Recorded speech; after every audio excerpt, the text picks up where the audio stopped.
In the next problem, we're going to graph using multiple transformations. What is the graph of f of x equals -2 times a quantity x minus 1 squared plus 3? Now the transformations, let's talk about the negative on the outside. This negative means it's going to be reflected around the x-axis.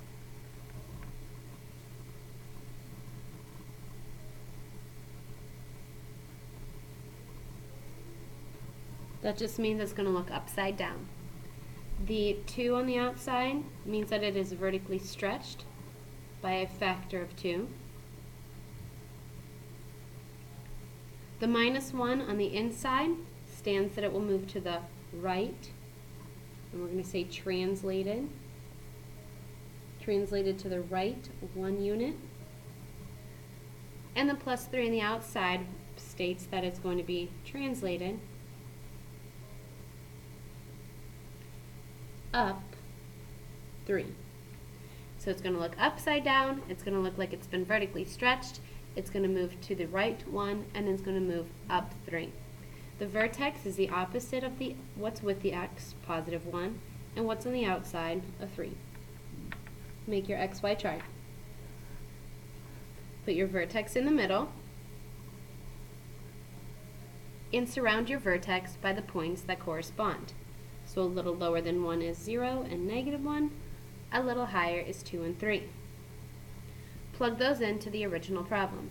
So if we were plugging in 0, we would do 0 minus 1 is -1, squared is 1, times -2 is -2, plus 3 is 1.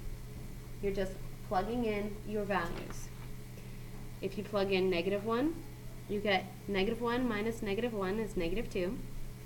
-2 squared is 4, times -2 is -8, plus 3 is -5.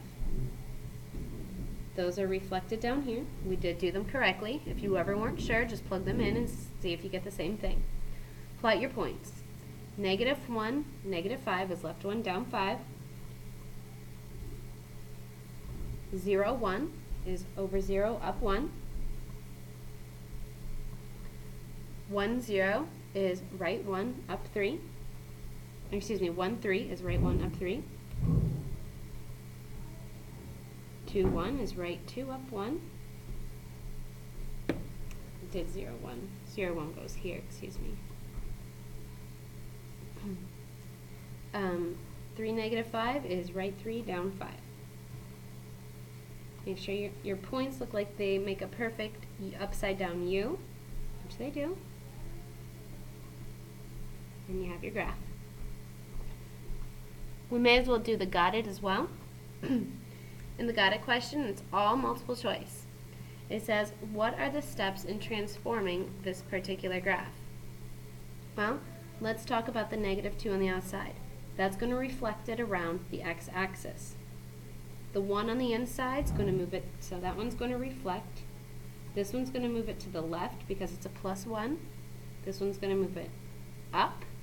And this 2 means it's going to be vertically stretched. So if you go through your multiple choice answers, you will see that part D is the only one that talks about each and every one of those. The stretching by a factor of 2, the reflecting around the x-axis, the translating to the left, 1, and translating up, 3.